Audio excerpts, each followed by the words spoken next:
Today, we're diving into a pretty wild solution for our planet's biggest problems. And it all starts with a question that might just flip your whole perspective on one of the most iconic sci-fi movies ever made. Right, we all know The Matrix. It's the classic story of humanity being enslaved by machines. But what if we've had it backwards this whole time? What if that simulation wasn't a cage, but was actually our last-ditch effort to survive? You know, the whole humans as batteries plot point? It's always been a bit of a head-scratcher, right? There are just way better ways to get power. The book we're looking at today proposes something way more logical, and honestly, kind of more terrifying. The theory is that we did this to ourselves. We wrecked our own planet, and the Matrix was our lifeboat, a digital backup of our last great decade, the 1990s. And thinking about that fictional apocalypse actually brings us face to face with a very real one. It all boils down to this huge fundamental dilemma at the very core of our modern world. Okay, here's the root of it. Our entire global economy is based on one idea: infinite growth. More stuff, more consumption, forever. But we live on a planet with very, very finite resources. That math it doesn't work. It can't. It's a dead end, and it's forcing us to look at some pretty extreme options. So what do we do? Well, on one hand, you've got the tech fixes. Colonize Mars, mine asteroids for resources. These are massive, incredibly expensive gambles that might not even pan out. Then, on the other hand, you have the degrowth idea, basically radical sacrifice. But let's be real, can you imagine any politician getting elected by promising that life is about to get way harder for everyone? It's just not going to happen. Neither of these paths seems viable. But this is where things get interesting. Our source material suggests a third path, a kind of super technology that could let us have our cake and eat it too, all without devouring the planet. This is where we start talking about simulated reality.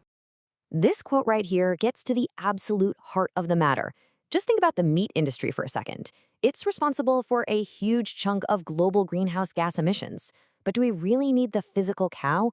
Or do we just crave the experience of the burger? The taste, the sizzle, the whole ritual? What if we could have one without the other?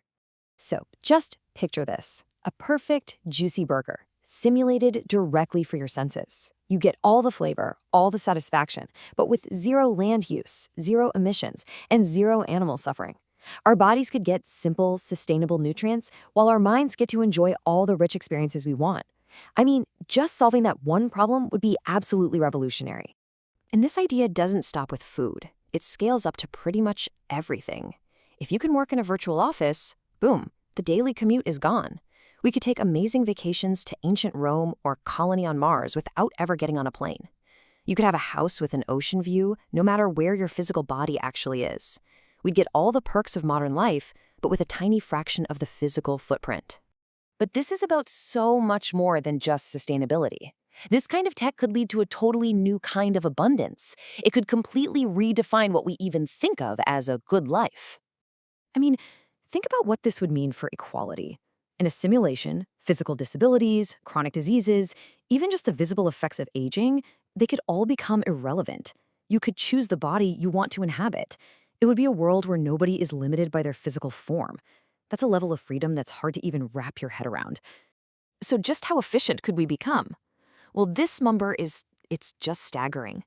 In a perfectly optimized system, where our bodies are safely sustained while our minds are free, one human would only need about 2 cubic meters of physical space.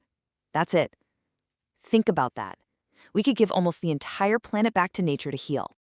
Okay, I know what you might be thinking. I don't want to live in a pod. It's not real. And that's a perfectly natural reaction. But to really tackle that, we have to ask an even deeper question. What do we actually mean when we say something is real? Let's just break it down. Your brain is locked in the dark, silent vault of your skull. It never ever directly experiences the outside world. Your eyes, your ears, your skin, they're just sensors. They collect data, turn it into electrical signals, and shoot it up to your brain. And your brain builds your entire world, your entire reality, based only on those signals. So in a way, you already live in a simulation created by your own mind. And here's the real kicker. From your brain's point of view, it makes absolutely no difference where those electrical signals come from. Whether it's the real world or a perfectly designed computer, it's all just data.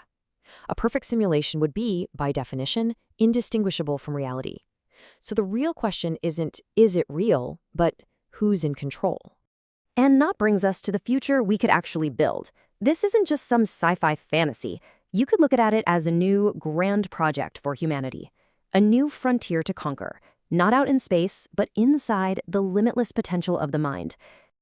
Now, don't get me wrong, creating a fully immersive simulated reality would be an unbelievable scientific challenge. But when you stack it up against the alternatives, like trying to terraform Mars over hundreds of years or mastering nuclear fusion, it might actually be the more straightforward path.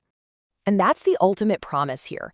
This isn't about finding a dozen different fixes for a dozen different problems. This is about one single, monumental breakthrough, a kind of super technology that could tackle climate change, resource scarcity, and even social inequality all at once. It could unlock a future of sustainable abundance for everyone. So I'll just leave you with this to think about. If we had the power to create a better world, a world without destruction, without suffering, where everyone could live a full, amazing life, would you really care if that world was built out of atoms or out of bits? All the concepts we've explored in this explainer come from a chapter in the book Simulated Reality. If this has got you thinking and you want to dive a whole lot deeper into this fascinating and, pretty world-changing idea, you can find more info about the book right there in the description below. Thanks for tuning in.